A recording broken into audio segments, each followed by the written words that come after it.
Allah Ta'ala described the qualities of muttaqeen, of taqwa, is that they are those who believe in the unseen. The first quality, allazina yu'minuna bil ghaib.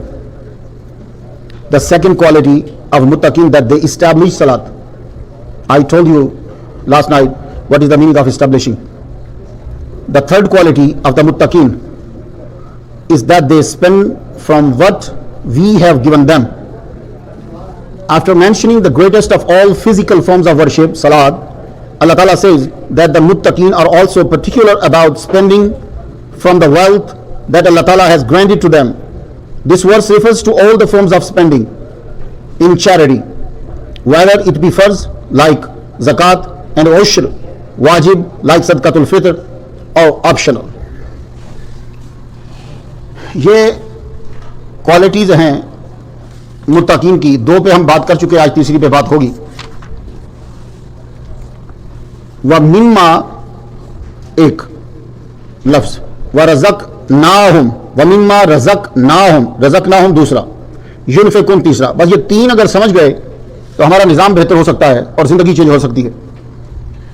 سادہ ترجمہ یہ ہے کہ وَمِمَّا اس میں سے جو, رزقناہم ہم نے ان کو دیا, ينفقون وہ خرچ کرتے ہیں.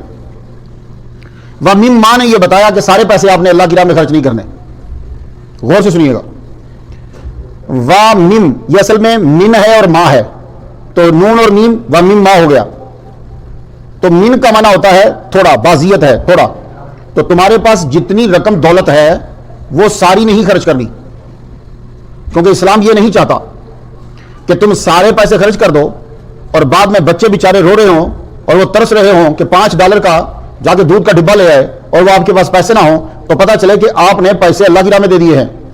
اب وہ بیوی اور بچے اور گھر کی گروسری اور خرچہ, اس کے لیے تم لوگوں سے پیسے مانگ رہے ہو, تو یہ تم غلط کام کر رہے ہو. اس کو یوں اللہ پاک نے کہا, وَلَا تَجْعَلْ يَدَكَ مَغْلُولَةً إِلَىٰ عُنُقِكَ وَلَا تَبْسُطْهَا كُلَّ الْبَسْطِ فَتَقْعُدَ مَلُومًا مَحْسُورًا. نہ تو ہاتھ یہاں باندھ لو کہ تم کسی کو اللہ کی راہ پہ دو ہی نہ, اور نہ یوں ہاتھ پھیلا دو کہ جب سارا دے چکو اس کے بعد خود بیٹھے رہو کہ یار اب ہم کیا کریں. تو عام لوگوں کے لیے لا یہ ہے کہ آپ سارا مال خرچ نہیں کرو, اپنی ضروریات پہلے پوری کرو, اپنے بیوی بچوں کا خرچہ پہلے پورا کرو. اپنی بیوی کے چھوٹے, جو تمہارے چھوٹے بچے ہیں ان کا خرچہ تم پر فرض ہوتا ہے, لازم ہوتا ہے, بڑے بچوں کا نہیں. چھوٹے بچے جو ہیں ان کا خرچہ پورا کرو, اپنا خرچہ پورا کرو, اس کے بعد پھر آگے سٹیپ بائی سٹیپ تم آگے چلو. یہ ہے وَمِمَّا, تھوڑا سارا نہیں. لیکن جو ہائی کوالٹی کے آدمی ہیں, جو اعلیٰ درجے کے ہیں, جیسے حضرت ابوبکر صدیق رضی اللہ تعالیٰ عنہ, اب ان لوگوں کے لیے لا مما نہیں ہے, کیونکہ ان کا توکل, ان کا بھروسہ اللہ تعالیٰ پر بڑا مکمل ہے. حضرت ابوبکر صدیق رضی اللہ تعالیٰ عنہ جب حضور چندہ اکٹھا کر رہے تھے تبوک کے لیے, تو ابوبکر صدیق رضی اللہ تعالیٰ عنہ سارا لے کر سامنے لا کے رکھ دیا, ایون کہ اپنی شرٹ بھی اتار دی. ببول ٹاٹ کا لباس پہن کے ببول کے کانٹے لگائے ہوئے تھے. ببول کیکر کو بولتے ہیں, کیکر کے کانٹے بٹن کی جگہ پہ تھے, اور اپنے کپڑے بھی اللہ کے نام پہ دے دیے, اور خود کیا پہنا ہوتا ٹاٹ. پرانے زمانے میں جس نے اسکول پڑھا ہے وہ جانتا ہے, وہاں سیٹیں تو ہوتی نہیں تھی, اپن ٹاٹ لے کے جاتے تھے, نیچے بیٹھا اوپر بیٹھتے تھے. تب کے اسٹوڈنٹ ٹاپ کے ہوا کرتے تھے, آج کل اے سی میں بیٹھے ہیں, پتہ ہی نہیں چلتا کیا کرنا ہے. تو وہ ٹاٹ کا لباس پہنا ہے. حضور صلی اللہ علیہ وآلہ وسلم نے پوچھا, ابوبکر صدیق کیا گھر بھی کچھ چھوڑ کر آئے ہو؟ یہ نہیں کہا جی جھاڑو پھیر آیا ہوں, یہ نہیں کہا کہ سارا کچھ لے آیا ہوں, کہا ہاں اللہ اور اس کا رسول چھوڑ کر آیا ہوں. بڑے لوگوں کے جملے بھی کمال کے ہوتے ہیں. بھائی حال یہ بھی تو کیسے, ہمیں کو پوچھا گھر چھوڑ, نہیں جی سارا صاف کر رہا ہوں جی, ایک چھوٹی پیالی بھی نہیں, چمچ تک نہیں. جھاڑو پھیر آیا ہوں نہیں کہا, سب کچھ لے آیا ہوں نہیں کہا, کہا اللہ اور اس کا رسول چھوڑ کر آیا ہوں. اب کوئی اور بیٹھا تو بتا اللہ اور اس کا رسول, یہ رسول تو یہ بیٹھے ہوئے, تو گھر میں چھوڑ آیا ہے. لیکن ابوبکر صدیق رضی اللہ تعالیٰ عنہ کا یہ عقیدہ ہے کہ رسول سامنے بھی ہے, ہمارے گھروں میں بھی رسول کا نور موجود ہے. تو لیکن بڑی بات ہے کہ دیکھو یہ ہائی کوالٹی ہے, سب کے لیے نہیں ہے, ہائی کوالٹی ہے. لیکن ہائی کوالٹی کا رزلٹ دیکھیے, تھوڑی دیر کے بعد جبریل علیہ السلام آئے.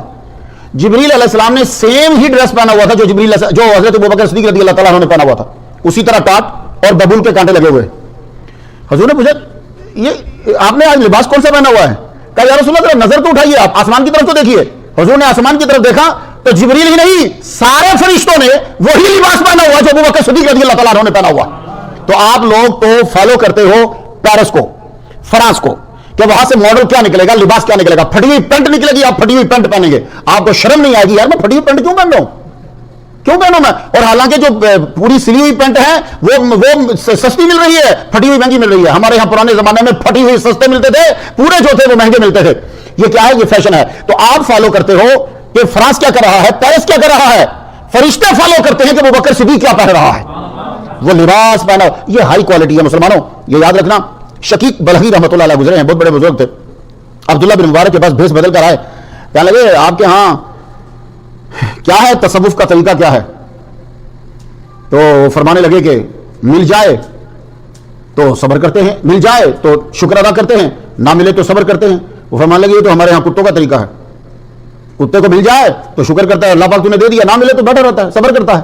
کہنے لگے تو پھر آپ کے وہاں بزرگوں کا کیا ہے؟ کہنے لگے مل جائے تو تقسیم کر دیتے ہیں، نہ ملے تو شکر ادا کرتے ہیں.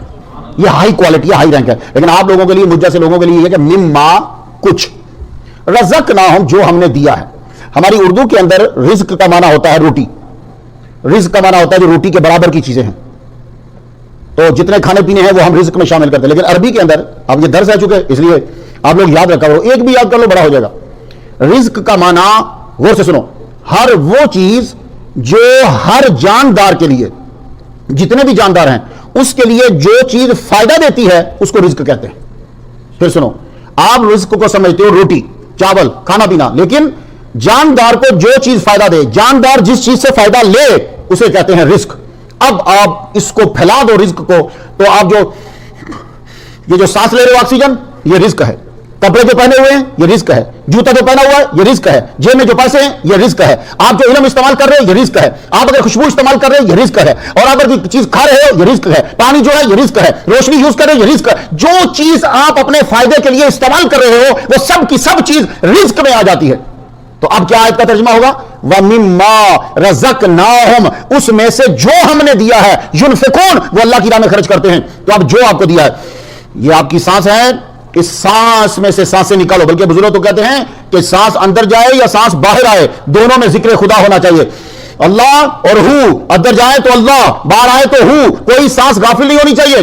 لیکن نارمل سٹینڈرڈ یہ ہے کہ آپ کو سانس دی ہے، اس سانس کو استعمال کرو. آپ کو طاقت دی ہے، اس طاقت کو غریبوں کی مدد کے لیے، یتیموں کی مدد کے لیے، ضعیفوں کی مدد کے لیے اسے استعمال کرو. آپ کو اللہ تعالیٰ نے علم دیا ہے، آپ اس علم کو لوگوں کے فائدے کے لیے استعمال کرو. اللہ نے آپ کو دولت دی ہے، لوگوں کے فائدے کے لیے استعمال کرو. اللہ تعالیٰ نے آپ کو جو جو اشیاء دی ہیں ان چیزوں کو استعمال کرو اللہ تعالیٰ کی راہ میں. خدا تعالیٰ نے آپ کو عبادت، آپ کو اولاد دی ہے.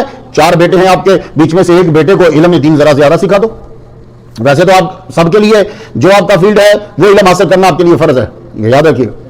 ضروری بیسک چیزیں یاد کرنا ہر ایک کے لیے ضروری. تو آپ کا بیٹا، ایک بیٹے کو زیادہ بھیجو کہ وہ زیادہ علم حاصل کرے. اگر 4 بیٹے ہیں، ایک بیٹا پورا مستقل ہی لگا دو، قرآن حفظ کرے، عالم دین بنے. یہ ہے مما رزقناہم. آپ کو اللہ تعالیٰ نے طاقت دی ہے، آپ لوگ تھوڑا سوئیں، بعد میں اٹھیں، عبادت کریں، اپنی طاقت کو استعمال کریں، یہاں اپنی طاقت کو تقریر کرنے میں استعمال کریں. رب تعالیٰ نے آپ کو علم دیا ہے، آپ بٹھاؤ، بلاؤ لوگوں کو اور بتاؤ یہ حضور کی سنت، یہ ہے حضور نے کیا، یہ حضور کا عمل ہے. تو اپنے علم کو استعمال کرو. اسی طرح جتنی بھی چیزیں ہیں آپ کے پاس وہ آپ دیجئے، جس سے خود فائدہ لے رہے ہو وہ دو. تو وَمِمَّا رَزَقْنَاهُمْ، اس میں سے جو ہم نے دیا، يُنْفِقُونَ، وہ خرچ کرتے. یہ يُنْفِقُونَ جو ہوتا ہے نا، یہ انفاق سے ہے. انفاق کا معنی ہوتا ہے بکھیرنا، الگ الگ کرنا، منتشر کرنا، بکھیرنا، الگ الگ، علیحدہ علیحدہ، اس کو انفاق کہتے ہیں. یہ جو لومڑی ہوتی ہے نا، لومڑی فاکس، اس کے گھر کو نافقہ کہتے ہیں، کیونکہ یہ اپنے گھر کے 2 دروازے بناتی ہے، دکھانے کے لیے اور بناتی ہے اور جہاں سے بھاگتی ہے وہ کوئی اور ہوتا ہے، اس لیے اس کو کہتے ہیں نافقہ. اور جس بندے کا دل اور زبان ایک نہ، اس کو منافق کہتے ہیں، کیونکہ دونوں الگ الگ ہوتے ہیں. منہ کچھ کہہ رہا ہوتا ہے، دل کچھ کہہ رہا ہوتا ہے. محمد مصطفیٰ صلی اللہ علیہ وسلم کے پیچھے نماز پڑھتے تھے، بولتے تھے آپ اللہ کے رسول ہو، اللہ فرماتے ہیں جھوٹ بول رہے ہیں، منافق ہے. کیوں؟ یہ زبان سے تو کہہ رہے ہیں، دل سے نہیں مان رہے. تو جس کا زبان اور دل الگ الگ ہو اس کو منافق کہتے ہیں. اور جس کے گھر کے 2 دروازے ہیں لومڑی کے، اس کو نافقہ کہتے ہیں. تو جو تم جیب میں پیسے رکھتے ہو اور وہ جب تم خرچ کر دیتے ہو اس کو نفقہ کہتے ہیں. اب دیکھیے آپ کی جیب میں کتنے تھے؟ $500 تھے، آپ نے جیب میں ڈالے، نکلے، پتا چلا جی $200 سیم نے لے لیے ہیں، $200 والمارٹ نے لے لیے ہیں، 100 بچا تھا انڈیا بازار نے لے لیا. تو یہ ہے نفقہ، خرچ ہو گئے، 200 ادھر، 200 ادھر، 100 ادھر، اس کو کہتے ہیں نفقہ. تو ينفقون، وہ اللہ کی راہ میں منتشر کر دیتے ہیں. جو چیزیں اللہ تعالیٰ نے ان کو دی ہیں فائدے کے لیے، وہ اس کو منتشر کر دیتے ہیں، پھیلا دیتے ہیں. تو مسلمانوں، اب وَمِمَّا رَزَقْنَاهُمْ يُنْفِقُونَ، اس کے اندر کیا چیزیں آتی ہیں؟ اس میں خیرات اور یہ ساری چیزیں اس کے اندر آ رہی ہیں. زکوٰۃ بھی کچھ لوگوں نے شامل کر لی. اس کے اندر صرف خیرات نہیں ہے، اس کے اندر ہر شے آ رہی ہے. اور یہ یاد رکھنا مسلمانوں، سب سن لو غور سے، جو چیز زائد ہوتی ہے نا اس کو علیحدہ کر دینا ضروری ہوتا ہے. پھر سن لو، جو چیز زائد ہو جائے اس کو علیحدہ کرنا ضروری ہے. آپ کے ناخن زائد ہو گئے، علیحدہ کر دو، یہ نقصان پہنچائے گا، تم ہی کو زخمی کر دے گا، یہ آپ کا ناخن آپ ہی کو زخمی کرے گا، آپ کی آنکھ کر دے گا، آپ کا ناک کر دے گا، یا کسی دوسرے کو زخمی کر دے گا. اس کو کاٹو، جمعے کے دن سنت ہے، اسے کاٹو. چیز زائد ہو جاتی ہے اس کو الگ کر دو. اور پھر یاد رکھنا، جو چیز زائد ہوتی ہے وہ تمہاری نہیں ہوتی. اب آپ غور کیجئے بیٹھے بیٹھے، جن جانوروں کا آپ دودھ پیتے ہیں آپ، وہ دودھ زیادہ ہوتا ہے، اور جن جانوروں کا دودھ آپ نہیں پیتے ان کے ہاں دودھ کم ہوتا ہے. اب میں نام نہیں لینا چاہتا لیکن آپ سمجھ گئے ہوں گے. بھینس کا دودھ زیادہ ہے، گائے کا دودھ زیادہ ہے. کیوں؟ اس لیے کہ آپ پیتے ہیں، ورنہ اس کا بچہ تو ایک ہی ہوتا ہے، گائے کا بچہ صرف ایک ہوتا ہے. ایک بچے کے لیے کتنا دودھ چاہیے، لیکن وہ 20 کلو دودھ کیوں دے رہی ہے؟ اس لیے کہ گائے کا دودھ صرف گائے کے بچے نے نہیں پینا، انسان کے بچے نے بھی پینا ہے، تو اس کو زائد دودھ دے دیا. تو جس کے پاس زائد ہو وہ کسی دوسرے کا حصہ ہوتا ہے. تو اے مسلمانوں، جب تمہارے پاس دولت بڑھ جاتی ہے، زائد ہو جاتی ہے، تو سمجھ جاؤ یہ تیری نہیں، تیرے مال کے اندر ان کا بھی حصہ ہے جو سوال کرنے والے. تو اس لیے ایک بچہ مجھ سے کوشچن کر رہا تھا، میں نے کہا بیٹے زکات جو ہے وہ یہ نہ سمجھ کے اللہ تعالیٰ نے تم پہ فورس کرا ہے یا زبردستی کرا ہے. سال جا کے بینک میں تیرے پیسہ پڑا رہا 5,500 سے زیادہ، سال پڑا رہا، نہ تیرے کام آیا، نہ تمہیں قرضہ دینا ہے، فضول سال پڑا رہا. تو اب اللہ تعالیٰ نے کہا اب تھوڑے سے بیچ میں سے 2.5% اپنے بھائی کو دے دے. سال پڑا رہا، تیری ضرورت نہیں ہے. اب یہ جو پیسہ آپ دینے لگے نا وہ خرچ کرتے ہیں، جب آپ خرچ کرو گے تو وہ چیز بڑھ جائے گی. اب دیکھیے، میں 20 سال سے امریکہ میں آپ کو تقریر سنا رہا ہوں. ہر سال میں قرآن مجید کی تفسیر بیان کرتا ہوں، لیکن ہر سال میں الگ بیان کرتا ہوں. اس سے حاضر رحمت میں بھی میرا علم بڑھ رہا ہے، اور اگر میں بیان کرنا بند کر دوں ختم. تو انسان جو ہے وہ استعمال جب کرتا ہے تو وہ چیز بڑھتی چلی جاتی ہے. اب اس کی مثال ابھی آپ کو سمجھ نہیں، میں اور قریب کرتا ہوں. ایک صاحب آئے، ان کے پاس گندم کی پوری بوری بھری ہوئی تھی. دوسرے صاحب آئے، ان کے پاس بھی گندم کی بوری بھری ہوئی تھی. اب اس مثال کو وہ سمجھے گا جو لوگ گاؤں کے قریب رہتے ہیں یا کھیتی باڑی کرتے رہے. گندم کی بوری فل بھری دونوں کے پاس. ایک صاحب نے گندم کی بوری اٹھائی اور وہ اپنے گھر لے گئے. دوسرے صاحب نے زمین کو کھودا، کھود کے کیا کیا، اس نے اس کے اندر گندم کی بوری کو بکھیر دیا، پانی ڈال کے واپس آ گیا. دیکھنے والے نے یہ کہا کہ جس شخص نے زمین میں اپنی گندم کی بوری ڈالی ہے اس نے ضائع کر دیا، اس کی خالی ہو گئی بوری، اور جو گھر لے گیا اس کی بوری بھری رہ گئی. وہ بڑا امیر آدمی ہے. نہیں نہیں نہیں نہیں، ایک بزرگ دیکھ رہے تھے، کہنے لگے نہیں، غلط، تم نے فیصلہ غلط کیا. جو بوری بھر کے لے کے گیا گھر، اس میں سے چوہے بھی کھا جائیں گے، اس میں سے اس کے بچے بھی کھا جائیں گے، اس میں سے اس کی بیوی بھی کھائے گی، اس میں سے یہ بھی کھائے گا، وہ بوری ختم ہو جائے گی. لیکن یہ جس نے بوری خرچ کر دی ہے، بوری بکھیر دی ہے، بوری منتشر کر دی ہے، اللہ کے حوالے کر دی ہے اور حوالے کر کے آ گیا ہے، اب یہی ایک بوری میں سے 50 سے زائد بوریاں نکلے گی. اب بتا بچی کس کی، جو لے گیا تھا یا جو خرچ کر گیا تھا؟ بہائی نہیں. جو آدمی اپنے پاس پیسے رکھتا ہے اللہ کے نام پہ نہیں دیتا، وہ یا تو ضائع ہو جاتے ہیں یا اس کی اولاد ناجائز طریقے سے استعمال کر دیتی ہے. اور جو اللہ تعالیٰ کی راہ میں خرچ کرتا ہے، رب دنیا میں 10 گنا بڑھا کے دیتا ہے، آخرت میں 70 گنا بڑھا کے عطا کر دیتا ہے. اب وہ کس طرح کرے گا؟ آپ کے سامنے چاول کی فصل دیکھ لو. چاول کا ایک دانہ آپ بوتے ہو، 100 دانے اگتے ہیں اس کے اوپر. کس طرح؟ تمہیں نہیں نہ پتا، تو بس جب تمہیں نہیں پتا تو چھوڑ دو. تو تمہارا مال محفوظ ہو جائے گا جب تم اس میں سے اللہ کی راہ میں خرچ کر دو گے. اب ہم پہ ہندو اعتراض کرتے ہیں زیادہ تر، کیونکہ آپ لوگ انہیں کے ساتھ رہتے ہو، وہ آپ کی بڑی اسٹڈی کرتے ہیں، پھر اس میں سے ڈھونڈ کے پھر آپ کو وہ لگاتے ہیں رگڑا. یہ تم لوگ جو زکات دیتے ہو اس کی وجہ سے بھکاری پیدا ہو رہے. یہ زکات کی وجہ سے بھکاری پیدا نہیں ہو رہے، زکات کے غلط استعمال کی وجہ سے اور زکات نہ دینے کی وجہ سے بھکاری پیدا ہو رہے ہیں. غور سے سننا، زکات کی وجہ سے بھکاری پیدا نہیں ہو رہے. جب بھی مسلمانوں نے صحیح طریقے سے زکات دی ہے اور زکات کا استعمال کیا ہے، اس دور میں، ان کے دور کے اندر، ان کے ممالک میں، پورے ممالک میں کوئی ایک غریب نہیں ہوتا تھا. یہ ہماری ہسٹری میں دور آیا ہے، ہماری ہسٹری میں. اور یہاں کتنے ادارے ہیں جو آپ لوگوں کو پیسے دیتے ہیں. مجھے میں اور جوید حیدرآبادی یہ اور وہ سید صاحب گئے تھے، میں ان امریکن غریبوں کی حالت دیکھ کے رو گیا تھا. میں پیچھے ہو گیا گاڑی کے. کتنے ادارے ہیں جو تمہارے یہاں چیریٹی دے رہے ہیں، لیکن پھر بھی اس کے باوجود بھی ہم دیکھ نہیں سکتے حالت کیا ہے یہاں کی مسلمانوں. لیکن ہمارا دور گزرا تھا جس دور میں ہم زکات دیتے تھے، اس دور میں افریقہ کی حالت بتا رہا ہوں، یورپ کی نہیں. یورپ میں تو ہم بڑے ٹاپ کے تھے، میں تمہیں افریقہ کی حالت بتا رہا ہوں.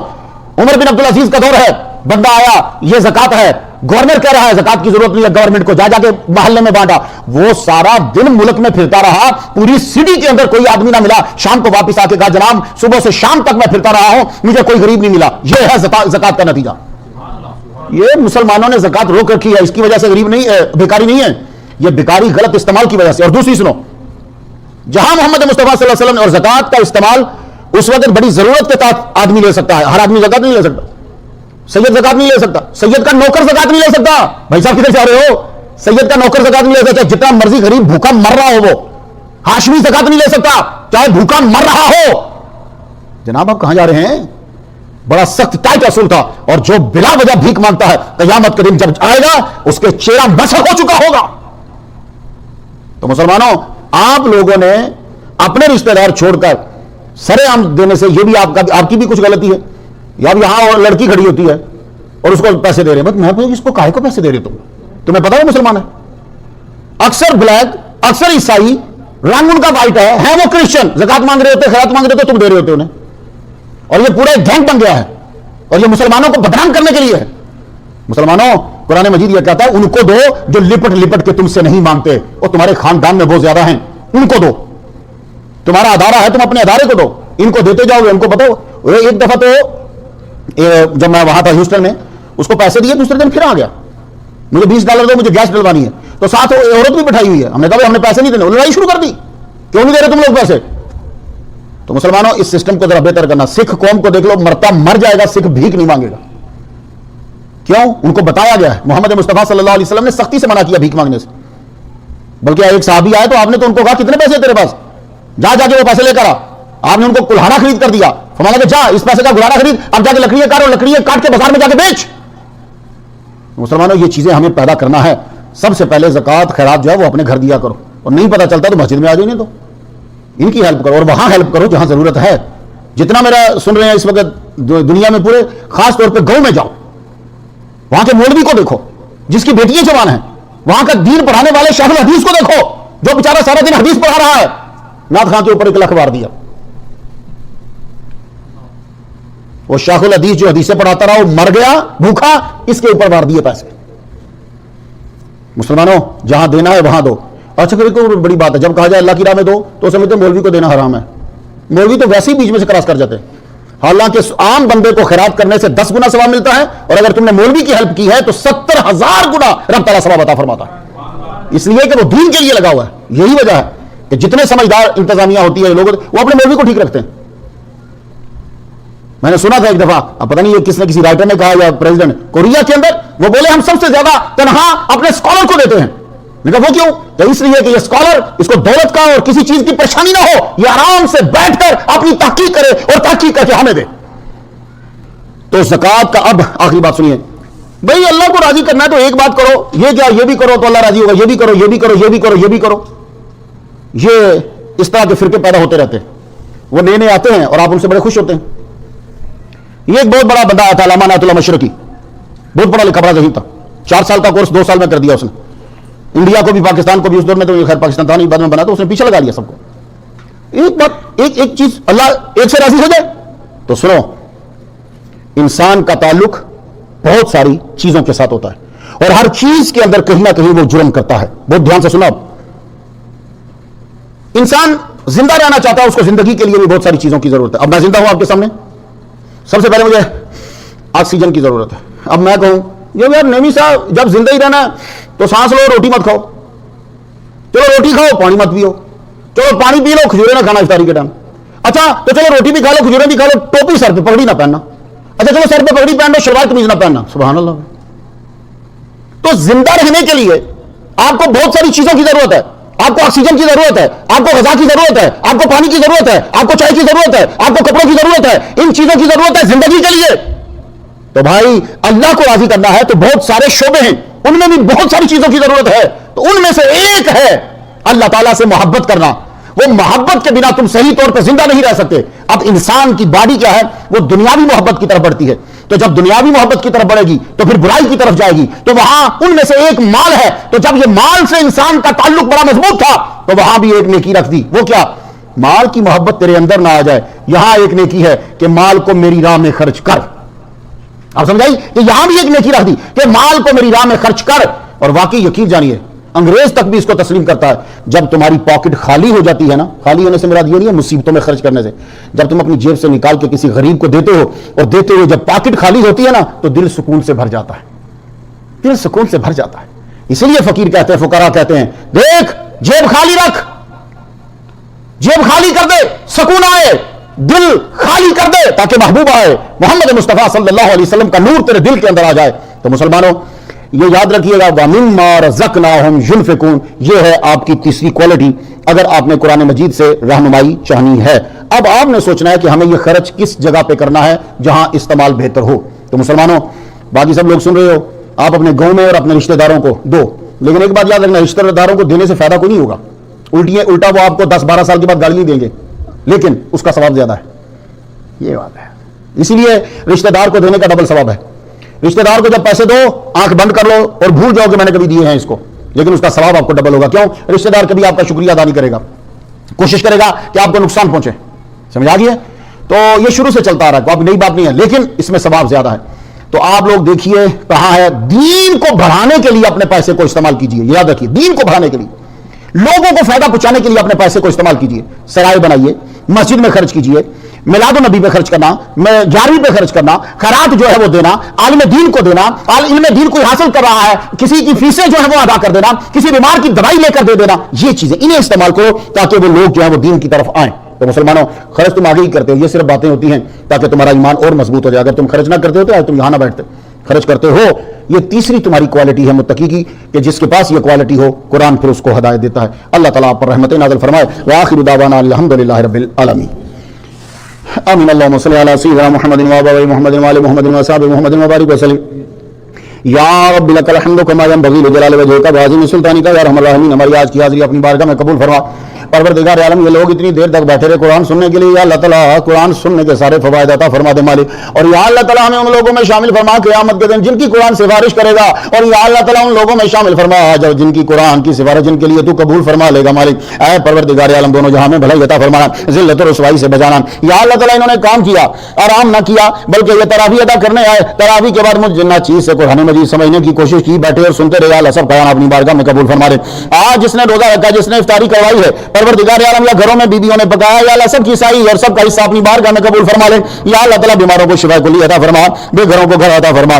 جو لوگ کمنٹس کر کے نیچے دعاؤں کے لیے لکھتے ہیں، میں نام نہیں لے سکتا لیکن دعا کرتا ہوں یا اللہ تعالیٰ جس ملک میں چاہاں جو آدمی سن رہا ہے اور جس نے دعا کے لیے کہا، یا اللہ تعالیٰ اس کی دعائیں اپنی بارگاہ میں قبول فرما مالک. یا اللہ ماہ رمضان المبارک میں سب کی جھولیاں بھر دے مالک. یا اللہ تعالیٰ دونوں جہاں میں بھلائی عطا فرمانا. دعا مانگنے والوں کے ایمان، جان، مال، عزت، آبرو، کاروبار، صحت اور علم میں برکت پیدا فرما. وصلی اللہ تعالی علی خیر خلقہ سیدنا مولانا محمد وعلی وصحبہ اجمعین. جزاکم اللہ.